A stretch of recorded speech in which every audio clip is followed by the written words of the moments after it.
Good morning everyone, Ankana ব্লগে তোমাদের স্বাগত। কেমন আছো সবাই? ভালো তো নিশ্চয়ই আছো। তো তোমাদের ভালোবাসায় আমিও ভালো আছি। আজ তোমাদেরকে একটা জিনিস শেয়ার করবো বলে এলাম। তো সেটা অলরেডি আমি শুরু করে দিয়েছি রান্না করতে। আজ বেশি কিছু রান্না হবে না, কারণ শরীরটা খুব একটা ভালো নেই। কালকে প্রচুর চাপ গেছে, অক্ষয় তৃতীয়ার পুজো টুজো ছিল, তো সেই কারণে শরীরটা খুবই খারাপ। তাও ভাবলাম তোমাদের সাথে একটু আড্ডা মারি, একটু ব্লগটা শেয়ার করি। ব্লগ শেয়ার না করলে ভালো লাগে না। কালকে যেমন ব্লগ দিতে পারিনি, তো সেই কারণে আজ সকাল সকাল চলে এলাম ব্লগ দিতে। আমার কিছুই আজকে রান্না হয়নি, মোটামুটি খালি ভাতটা হয়েছে। আর এই দেখো, কড়াইতে আলু ভাজা বসিয়ে দিয়েছি।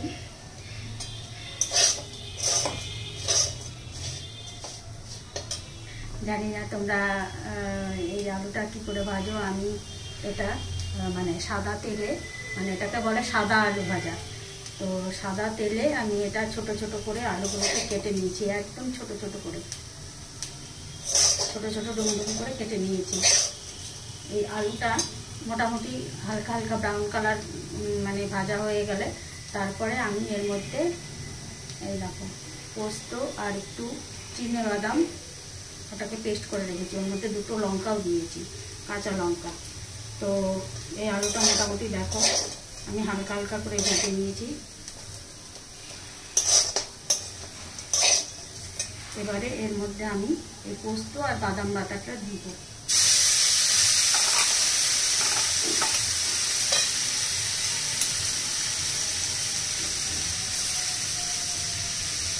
এটা কিন্তু আমি জল দেবো না, এটা যতটুকু পেস্ট করতে জল লাগে তার মধ্যে যা থাকে সেটা দিয়েই ভাজা শুরু করে দিয়েছি। আর সেটাই ভাজতে হবে, কারণ জল দিলে আলুগুলো একদম নরম হয়ে যাবে, গায়ে গায়ে লেগে যাবে, কিন্তু এটা ঝরঝরা হবে। সেই কারণে আমি জল দেবো না। আর তোমরা এর মধ্যে হলুদও দেবে না। সাদা আলু ভাজা তো এই কারণেই নাম, এর মধ্যে আমি খালি লবণ অ্যাড করবো, হলুদ দেবো না।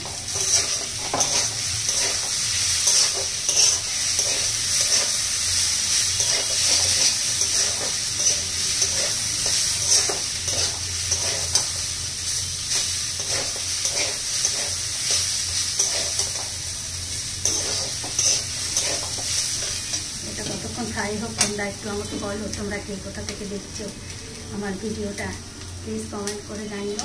আর তোমরা বাড়িতে এটা অবশ্যই ট্রাই করবে এবং আমাকে জানাবে যে এটা কেমন খেতে লাগে। এটা পাতলা ডাল, বাড়িতে যেদিন কিছু করতে ইচ্ছে করে না, তো আমি এর আগে কিন্তু তোমাদের একটা রেসিপি শেয়ার করেছিলাম লেবু ডাল। তো সেই লেবু ডালটার সঙ্গে এই আলু ভাজাটা খুব ভালো লাগে খেতে। তো তোমরা যে কোনো পাতলা ডাল বা মুসুরির যে কোনো পাতলা ডাল বানিয়ে সেদিনও এটা খেতে পারো।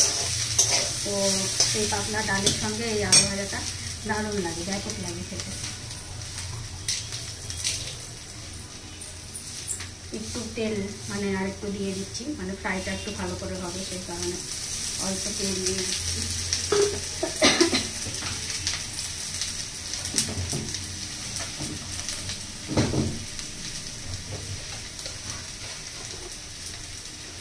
আর দিয়ে দেবো অল্প চিনি।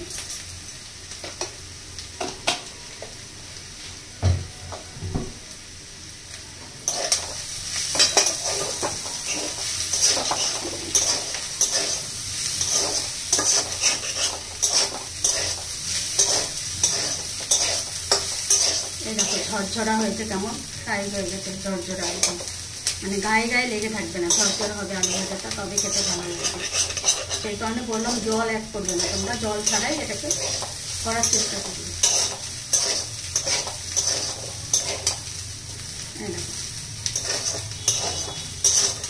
এটা বেশি টাইম লাগে না, অল্প একটু নাড়াচাড়া করে নামিয়ে নিয়ে হয়ে যায়।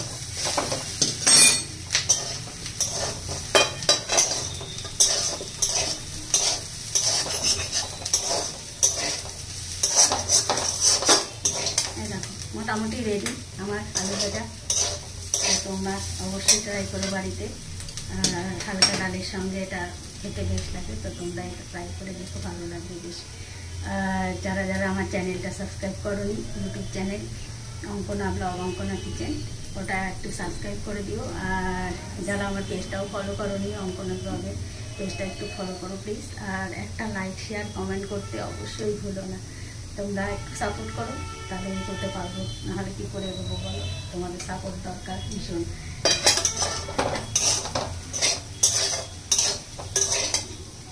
এই দেখো রেডি।